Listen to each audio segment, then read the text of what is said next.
Olá pessoal, eu sou o Fernando Rocha e esse é o nosso podcast Na Medida do Possível ou Quase, um não manual sobre a vida saudável. Não manual porque você sabe, a gente não tem manual.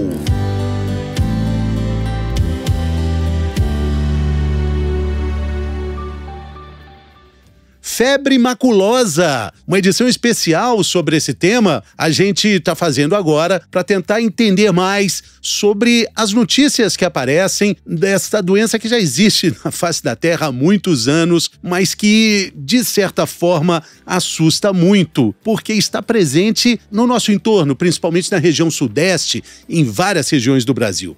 Para saber mais sobre isso, a gente tem hoje conosco, nessa semana, a doutora Cláudia Murta. Conversa conosco direto de Belo Horizonte.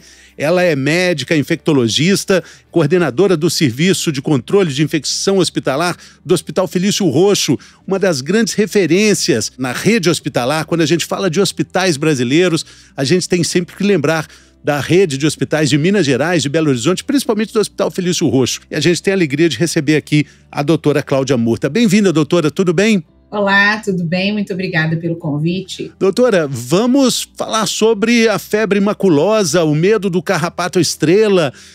A gente tem acompanhado aí, no momento em que a gente está gravando aqui o nosso programa, a confirmação de mais uma morte, uma menina de 16 anos aqui na região de São Paulo. Precisamos ficar assustados? O medo corresponde à situação? Ter medo não resolve o problema, né? A gente tem que ter atenção. A gente tem que pensar na doença, que é uma doença que existe aí há muitos anos, e pensar se eu posso ter sido exposto e se eu desenvolver um quadro de infecção, um quadro de febre, que a gente vai explicar, né, como que acontece, para que eu procure um serviço médico, né? Não é uma situação de pânico, não é isso, mas é uma situação que necessita da nossa atenção. A gente está chegando aí no mês de julho, doutora, com muita gente com férias programadas para hotel fazenda, com viagens para regiões do interior do estado de São Paulo, de Minas Gerais, de onde a senhora fala. Precisamos cancelar esses programas. O que a senhora recomenda? Nesse momento, não tem indicação de que a gente cancele viagem para hotel fazenda, para cachoeira. Não é um momento epidemiológico que justifique isso. Nós temos esse grande aumento do número de casos aí em Campinas, né, uma região de uma fazenda em que houve uma aglomeração, né, uma festa, muitas pessoas estiveram numa região onde existe transmissão, mas a gente não pode achar que é só aí, né? A transmissão da febre maculosa existe em vários estados do Brasil. Nesse momento, o foco está concentrado nessa maior região de ocorrência de casos, em Campinas, onde infelizmente temos óbitos, mas não é ainda uma situação da gente achar que isso é global e que está afetando o Brasil todo, não. O que a gente precisa entender é quem esteve naquela região, especificamente ali perto dessa fazenda, precisa ficar com mais atenção, mas a febre maculosa ela tem uma ocorrência em quase todos os estados do Brasil. Existem períodos em que o carrapato estrela ele tem uma ocorrência maior, e aí se eu frequento lugares de fazenda, lugares de cachoeira, onde tem folhas mais secas no chão, e eu me deito ali, eu sempre preciso pensar, não só nesse momento epidemiológico, mas eu sempre tenho que pensar que eu tenho que olhar se eu estou com carrapato. Então, isso é o mais importante, né? É o carrapato estrela, como você falou, alguns lugares ele é chamado de micuim, porque ele ainda está muito pequenininho. Então, toda vez que eu vou para áreas em que eu possa estar exposto a carrapato, eu preciso olhar o meu corpo, pedir alguém para olhar lá atrás, nas costas, na coxa, para ver se eu tenho algum carrapato e tirar. Porque a transmissão da doença ela é assim. É o carrapato que se infecta, esse carrapato ele vai parasitar principalmente cavalos e capivaras, mas ele pode parasitar outros mamíferos também, raramente um cachorro, né? Ele não gosta muito de cachorro, ele gosta mais de capivara e de cavalo. Então, se eu estive em algum lugar assim, o que acontece é o carrapato pica a capivara ou pica o cavalo, ele se infecta com a bactéria, e aí essa bactéria, então, quando ele pica uma pessoa, seja criança, seja adulto, se ele pica ali e ele fica pelo menos 4 horas parasitando a pessoa, ou seja, sugando ali o sangue, é nesse período em que ele transmite a bactéria para a pessoa. Então, se eu fui a uma cachoeira, nadei lá na cachoeira, deitei na grama, né, perto de folha, voltei para casa, eu olho o meu corpo, eu tenho que tirar os carrapatos que porventura estejam ali, para que eu evite uma transmissão. E também a gente não pode achar que todo carrapato estrela está contaminado, não é assim, né? Na verdade, a minoria deles é que estará contaminada e que poderá fazer a transmissão para a gente. É importante a gente falar sobre isso, né? Porque também tem um jeito de tirar o carrapato, né, doutora? Atenção para tirar o carrapato de uma forma adequada, né? O ideal é tirar esse carrapato com uma pinça, né? Para que ele saia inteiro, para que a gente não esmague ele ali. Então, é pinçar o carrapato. Se não tiver uma pinça, aí a gente tira mesmo com a mão, mas fazendo o movimento de pinça para retirar esse carrapato todo. Não é bom ficar esmagando esse carrapato, né? Porque o carrapato ele vai ter ali, se é que ele está contaminado, né? A gente vai ter bactéria ali e isso pode transmitir ali na pele pelo buraquinho onde ele estava parasitando. Então, o ideal é tirar o carrapato, jogar esse carrapato na água, né? Mas não ficar espremendo muito ali em contato com a mão para a gente não correr o risco ali de se contaminar. Doutora, eu achei muito longo também o prazo para que os sintomas apareçam, de 2 a 14 dias. Então, de 2 a 14 dias depois de estar em região de mata, gramado, pasto, beira de lago, córrego, rio, cachoeira, até 2 semanas depois. Até 2 semanas. Quando o carrapato infectado nos pica e transmite a bactéria, que é uma rickettsia, essa bactéria primeiro vai se multiplicar para depois, então, causar sintoma. E esse período, então, de incubação até que os sintomas apareçam, ele realmente é um período longo, 2 a 15 dias, né? Então, até 2 semanas, mais um motivo da gente ter atenção. Se eu começo com um quadro de infecção, eu tenho que lembrar, eu estive numa fazenda, eu estive numa cachoeira, para que a gente faça essa ligação epidemiológica e pense na possibilidade de febre maculosa. Esse fato que assustou toda a população brasileira aconteceu na Fazenda Santa Margarida, na região de Campinas, né? Um casal que primeiro apareceu com sintomas e depois foi se investigando e aí o diagnóstico confirmado da febre maculosa. Febre, dor de cabeça, dor no corpo, vômito, diarreia, mal-estar e manchas vermelhas pelo corpo. Sintomas que acabam também se confundindo com outros problemas, né, doutora? São sintomas muito comuns. São. A apresentação inicial da doença, ela é muito semelhante com outras infecções.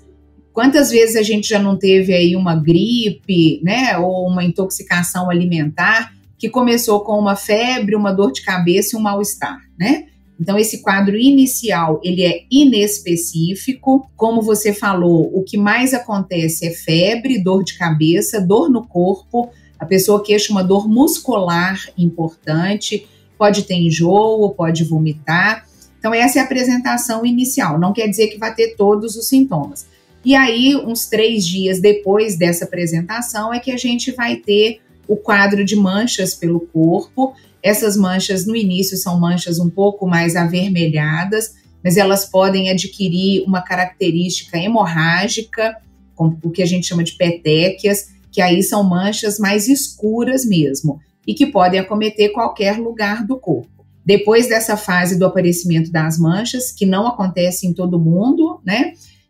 Essa doença pode evoluir para o quadro mais grave, em que a gente tem um aumento do fígado, um aumento do baço, uma queda de pressão, os olhos podem ficar amarelos, então pode aparecer icterícia, e aí então é o quadro mais grave, que a pessoa precisa já ficar internada para ser conduzido de forma mais adequada. Quando a gente fala de quadros mais graves, a gente fala também de diferentes níveis da doença, da febre maculosa. Então, podemos dizer que nem sempre a pessoa que tem febre maculosa vai ter um quadro grave que coloque a vida em risco? Nem sempre. E o ideal é que a gente tenha a suspeita clínica numa fase mais anterior, porque quanto mais rápido eu começo o tratamento com antibiótico, maior a chance da gente tratar e evitar a evolução para um quadro mais grave. E lembrando que é um problema bem característico, né, do inverno, não é, doutora? No verão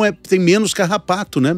Agora é uma fase que tem mais carrapato, eles já se multiplicaram e estão aí em franca atividade. Quando a gente fala de folha seca, é porque às vezes eles estão ali perto de uma árvore onde passou um animal e eles ficaram ali no chão perto das folhas.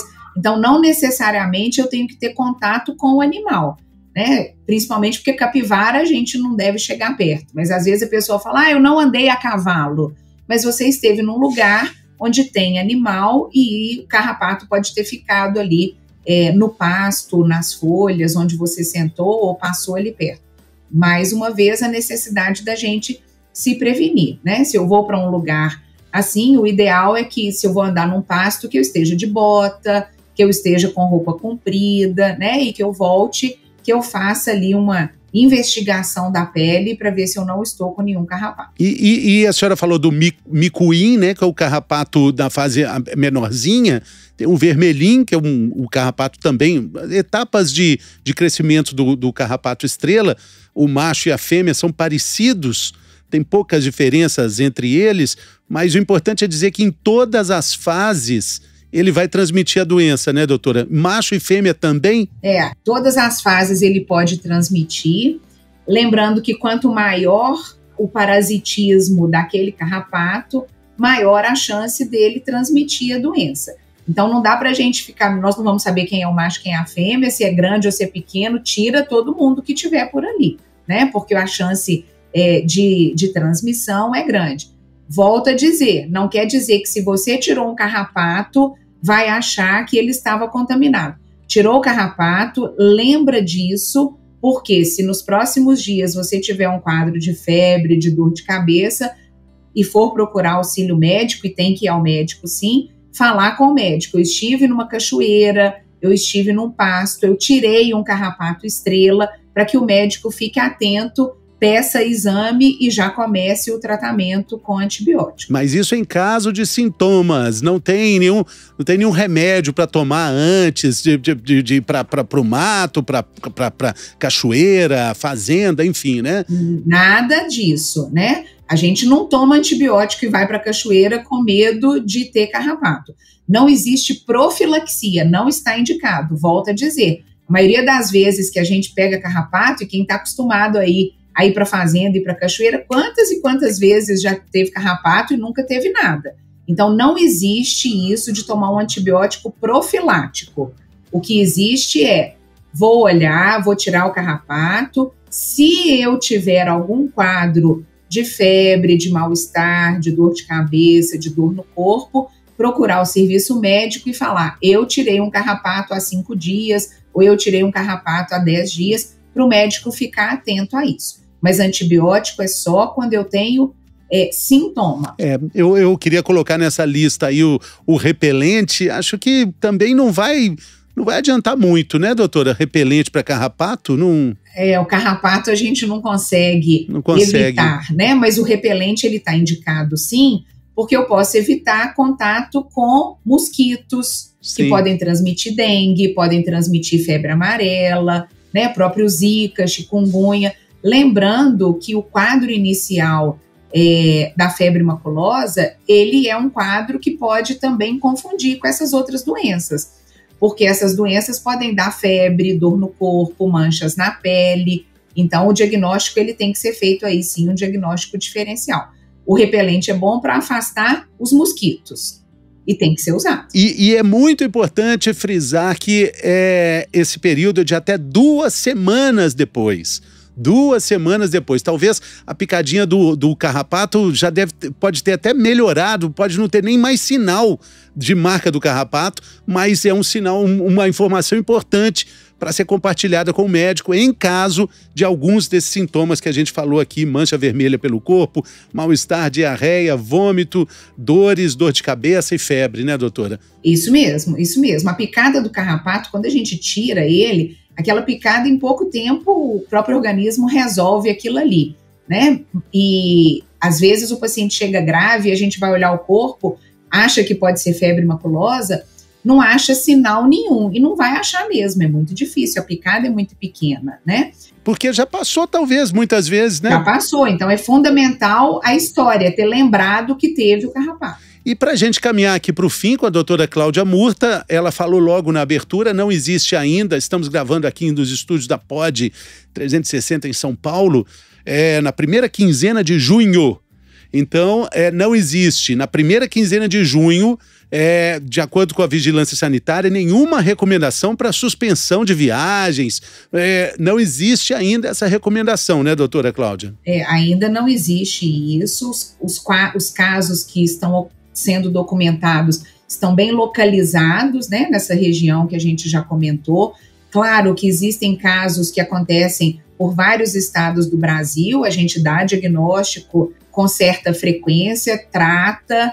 Como eu falei, quanto mais precoce, melhor, mas nesse momento, agora, início de junho, né, primeira quinzena de junho, quem vai para Hotel Fazenda, quem vai para Cachoeira, vá com os cuidados que a gente vai aprender, que vai ter não só agora, em junho de 2023, mas que a gente vai ter sempre olhar o corpo para ver se não tem carrapato. Exatamente. Cuidados que servem para tudo, né, doutora? Quero te agradecer muito a sua colaboração. Obrigado por nos atender aqui.